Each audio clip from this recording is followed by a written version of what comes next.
প্রিয় বন্ধুরা, আজকে ভারত পাকিস্তানের একটা ম্যাচ হয়ে গেল, অবিস্মরণীয় ম্যাচ। তবে পাকিস্তানের দর্শক যারা আছে তারা কিন্তু কান্নাকাটি করেন না। আমি দেখছি যে দর্শকরা কান্নাকাটি করতেছে। কান্নাকাটি করে কোনো লাভ নেই, কারণ ভারত পাকিস্তান ম্যাচ মানে ফাইনালের চেয়েও বড় ফাইনাল। তবে ভারতের শুরুটা কিন্তু একদমই বাজে ছিল, কারণ প্রথম ওভারে পাকিস্তানের ক্যাপ্টেন আগা অভিষেক শর্মাকে ফিরিয়ে দিয়ে ভারত কিছুটা ব্যাকফুটে চলে গিয়েছিল। কিন্তু এর পরের ওভারে ঈশান কিষান এটা বুঝতেই দেয় নাই। ঈশান কিষান কি মাইটটা মারছে, 40 বলে 77 রান করেছে।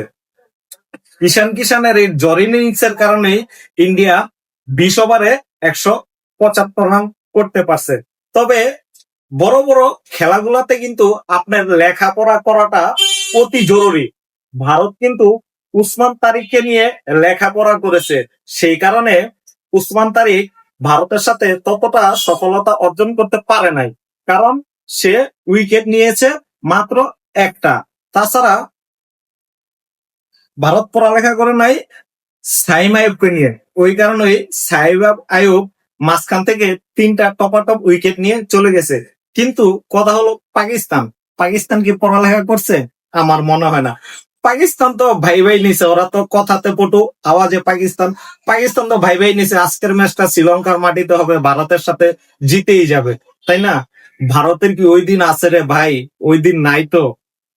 ভারতের মানে খেলাতেই প্রমাণ করছে যে ভারতের কোনো বোলারদেরকে নিয়ে পাকিস্তান লেখাপড়া করে নাই। যদি বোলারদেরকে নিয়ে পাকিস্তান লেখাপড়া করতো তাহলে ভারতের প্রথম সারির 4টা বোলার 8 উইকেট পাইতো না। বুমরা 2 উইকেট, হার্দিক পান্ডিয়া 2 উইকেট, তারপর আপনার বরুণ চক্রবর্তী 2 উইকেট, তারপর হয়েছে আরেকটা বোলারের নাম এই মুহূর্তে আমার খেলনায়, ওইও 2 উইকেট পাইছে। আপনার মানে তিলক বর্মা যে বল করে না, সেও 1 উইকেট নিয়েছে। মানে বোঝাই গেছে পাকিস্তান পড়ালেখাতে কতটা কাঁচা।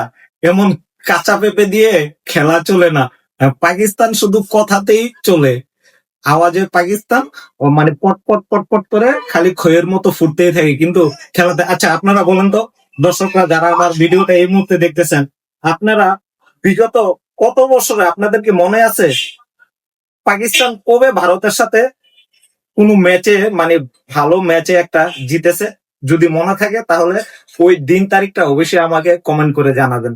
আমার মনে নেই, আমার একটা মনে আসে হয়তোবা 2021 সালে টি-20 ওয়ার্ল্ড কাপে পাকিস্তান ইংল্যান্ডে ভারতের সাথে ম্যাচটা জিতেছিল। তাছাড়া আমি আর তেমন কোনো দেখি না। গত এশিয়া কাপে অত নাকানি চুবানি খাওয়াই দিছে, পরপর 3টা ম্যাচে একদম সাইজ করে দিছে। কিন্তু দুঃখের বিষয় একটা, পাকিস্তানের প্লেয়াররা যেমন, সাবেকরাও তেমন, আর দর্শকরা তো আরো বেশি। মানে মনে হয় না যে ওয়ার্ল্ডের ভিতর পাকিস্তানের কাছে ভারত একটা টিম। ভাই ভারত যে একটা কি টিম, এটা যারা ভারতের বিপক্ষে খেলে বা ম্যাচ গুলা জিতে তারাই বুঝতে পারে যে ভারতের বিপক্ষে জেতাটা কত কষ্টকর। তো কি আর বলার আছে, খেলা দেখতে থাকুন, উপভোগ করতে থাকুন। আর আরেকটা কথা বলি, দেখেন মানে গত এশিয়া কাপে ভারত মানে শারজাতে খেলছিল, এটা নিয়ে অনেকে অনেক কিছু বলছে, ভারত এক্সট্রা ফেসিলিটি নিতেছে। এবার তো পাকিস্তানেরও প্রত্যেকটা ম্যাচ শ্রীলঙ্কাতে পাকিস্তান এক্সট্রা ফেসিলিটি নিতেছে না।